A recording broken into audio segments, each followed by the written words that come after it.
Montauban, ça n'a pas été le premier séjour que Daudet fait en Provence, puisqu'il est venu chez Mistral dans les années qui précèdent.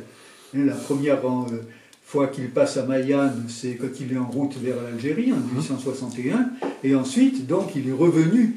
Là, même, c'est un cas assez rare, puisque Mistral, d'après ses biographes, tout au moins, recevait rarement, hébergeait rarement de ses amis, et Daudet est un des cas où Mistral a hébergé chez lui. Et c'est donc en 1864 qu'il vient chez les Ambrois, donc il y avait là une relation de famille, puisque le cousin de l'écrivain, Louis Daudet, avait épousé Octavie Ambrois. Et donc c'était la mère et les frères d'Octavie Ambrois qui se trouvaient au château de Montauban. Daudet d'ailleurs avait rencontré, semble-t-il, Timoléon Ambrois plusieurs années auparavant, puisqu'il y fait allusion dans une lettre qui doit dater, je crois, de l'époque où il est pion à Alès. Donc, ce n'est pas une découverte, une première rencontre, mais la découverte, c'est la découverte de Fontvieille et de Montauban. Et là, donc, il semble avoir fait un séjour pendant au moins quelques semaines, on ne connaît pas les dates exactes, mais en tout cas, il a été passionné. La lettre qu'il écrit à son retour à Paris montre justement à quel point il a été séduit par toute cette atmosphère. À la fois l'atmosphère familiale, et ici, vous voyez tout ce qu'il a pu dire de Madame Ambrois, et son amitié pour Timoléon Ambrois, qui a duré jusqu'à la mort de celui-ci, et puis il y a le charme du lieu. Et vous voyez les allusions qu'il a pu faire, aussi bien à la lumière qu'au pain, au moulin, donc tous ces éléments que nous retrouverons dans les lettres de Montmoulin. Alors,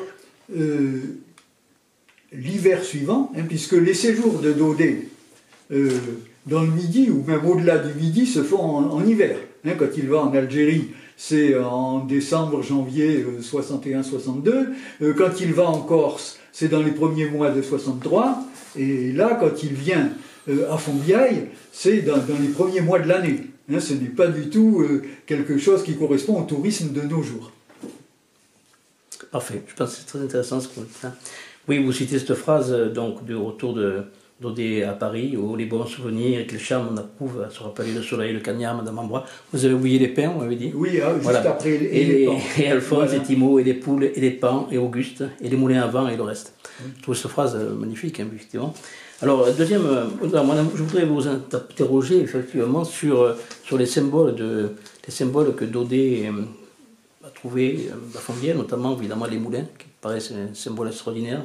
Bien à Montauban, les moulins semblent ne plus être en activité. Il parle de moulins ruinés, aux ailes rompues, ou sans usage réel, comme celui de Maître Cornier.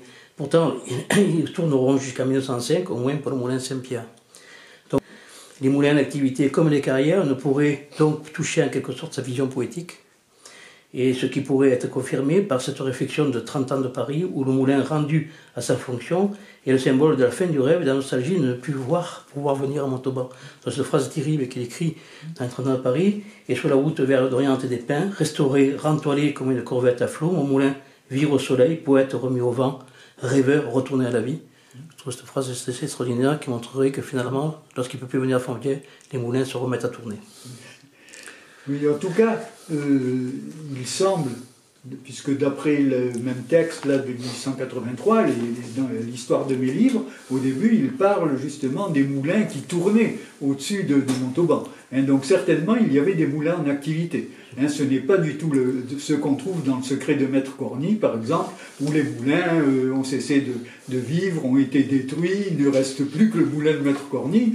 Donc là, ce n'est pas quelque chose qui correspondent à la réalité. Et d'ailleurs, on a des documents photographiques, là, alors vous êtes mieux placé que moi pour les connaître, parce que ça a été diffusé à Fontvieille, qui montrent les moulins, et ce sont des photos de la fin du siècle. Oui. Donc, les moulins existaient, bien sûr. Alors, il est possible que le moulin dont il parle, donc il y a des chances d'être le moulin Tissot, le plus proche de Montauban, ait été en inactivité à ce moment-là. Ça, un historien de Fontvieille pourrait dire cela mieux que moi. Oui. Il semble qu'il y ait effectivement un moulin qui était en inactivité à cette période. Effectivement, c'est peut-être... Nous sommes descendus dans une petite auberge où les voyageurs s'inscrivent sur un album.